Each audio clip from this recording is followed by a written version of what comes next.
भूत बंगला। एक बार की बात है, शांतापुर नाम के गांव में लाली नाम की एक गरीब औरत अपनी 12 साल की बेटी के साथ रहती थी। गांव के पास ही जमींदार का एक बंगला था। जमींदार विदेश में रहता था और उसने बंगले की देखरेख की जिम्मेदारी लाली को सौंप रखी थी। उसी दौरान विदेश से डेविड नाम का एक फोटोग्राफर कुछ दिनों के लिए उस बंगले में रहने आता है। लाली अपनी बेटी के साथ मिलकर डेविड की खातिरदारी में कोई कमी नहीं रखती थी, लेकिन डेविड एक नंबर का शराबी था। शाम होते ही वो शराब पीना शुरू कर देता था। डेविड की नीयत भी साफ नहीं थी, वो लाली पर बुरी नजर रखता था। फिर एक रात शराब पी रहा डेविड लाली को घूर घूर कर देख रहा था। हे लाली, जरा मेरे पास आओ। हाँ साहब, कहिए, आपको कुछ चाहिए क्या? ये देखो, आज मैंने एक इम्पोर्टेंट शराब की बोतल खरीदी है। जरा तुम भी इसे पी कर देखो। छी छी, राम राम साहब, मैं शराब नहीं पीती।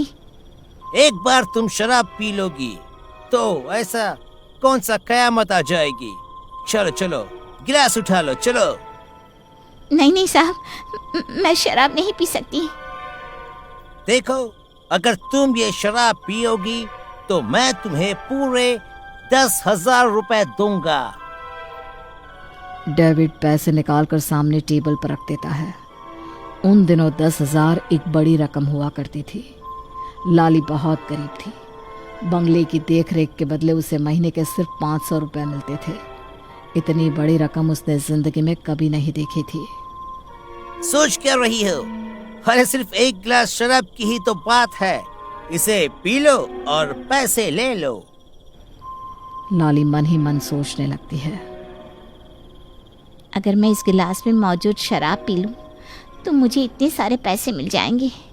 इससे तो मैं अपनी बेटी का दाखिला अच्छे स्कूल में करवा सकती हूँ। फिर उसे मेरे साथ काम भी नहीं करना पड़ेगा। ये सोचकर लाली गिलास उठाकर शराब पीना शुरू कर देती है, लेकिन थोड़ी ही देर में उसके सर पर नशा छाने लगता है और वो सोफे पर बैठ जाती है। अरे वाह, मेरा आइडिया काम कर गया। इसे नशा होने लगा है। उसके बाद डेविड लाली को और शराब पिलाना शुरू कर देता है। लाली को नशे की हालत में देख डेविड उसे अपनी हवस का शिकार बनाने की कोशिश करने लगता है, लेकिन लाली ने अभी तक पूरी तरह होश नहीं खोया था। वो डेविड को थप्पड़ मारकर नीचे गिरा देती है। ये देखकर डेविड गुस्से से तिल मिला जाता है।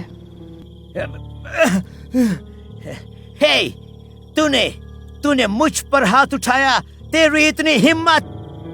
तभी लाली वहां से भागने की कोशिश करती है, लेकिन डेविड सामने रखा गुलदस्ता उठाकर लाली के सर पर दे मारता है।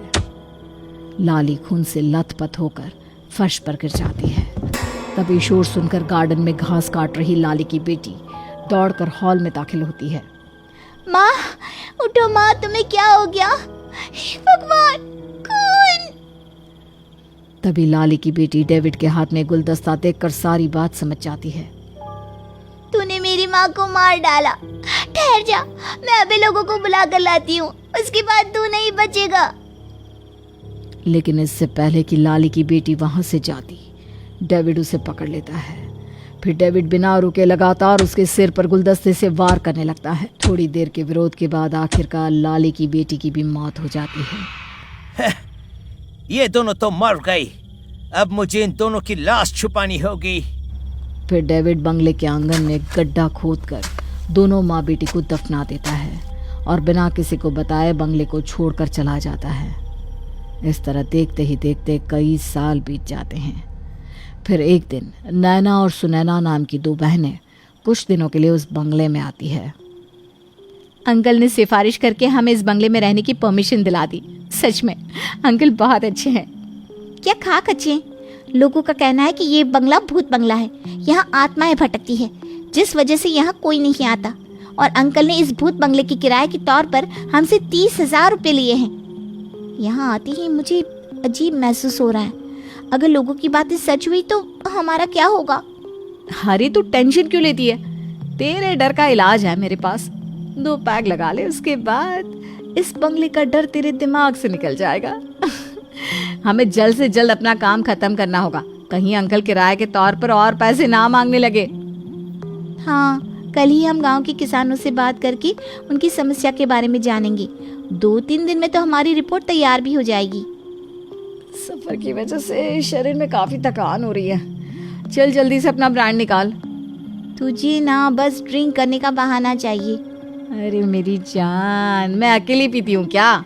तू भी तो पीती है मेरे साथ। चल ना, निकाल बोतल।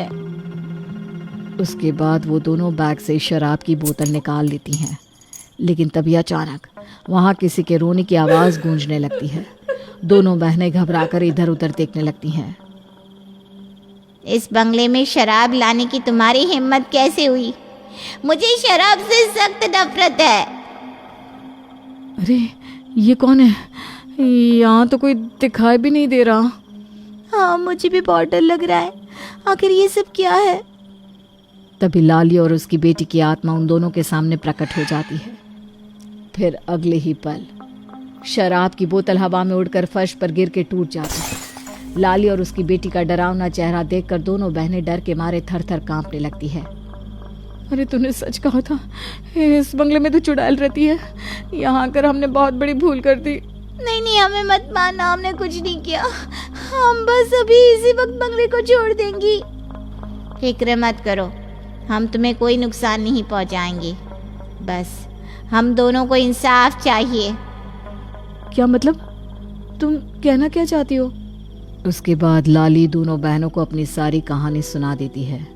लाली की दर्द भरी कहानी सुनकर दोनों बहनों की आंखों में आंसू आ जाते हैं। जब तक वो डेविड जिंदा है तब तक हम दोनों को मुक्ति नहीं मिलेगी। हमें अपना बदला चाहिए।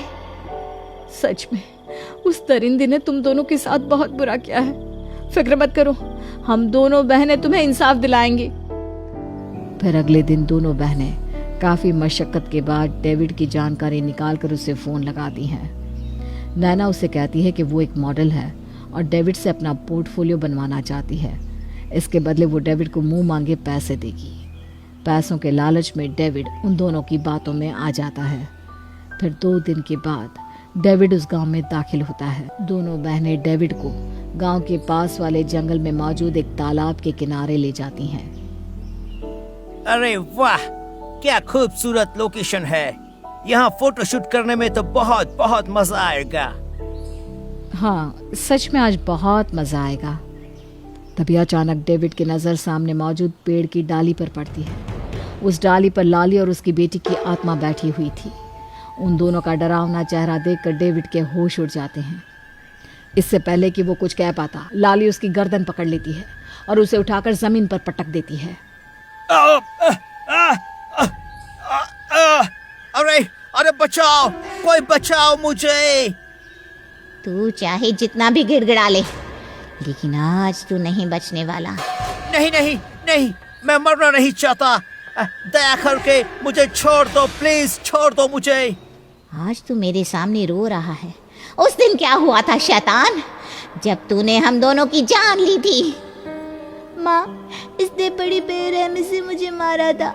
जब तक ये मरेगा नहीं तब तक मुझे चैन नहीं मिलेगा। डेविड, आज तेरा मरना तय है।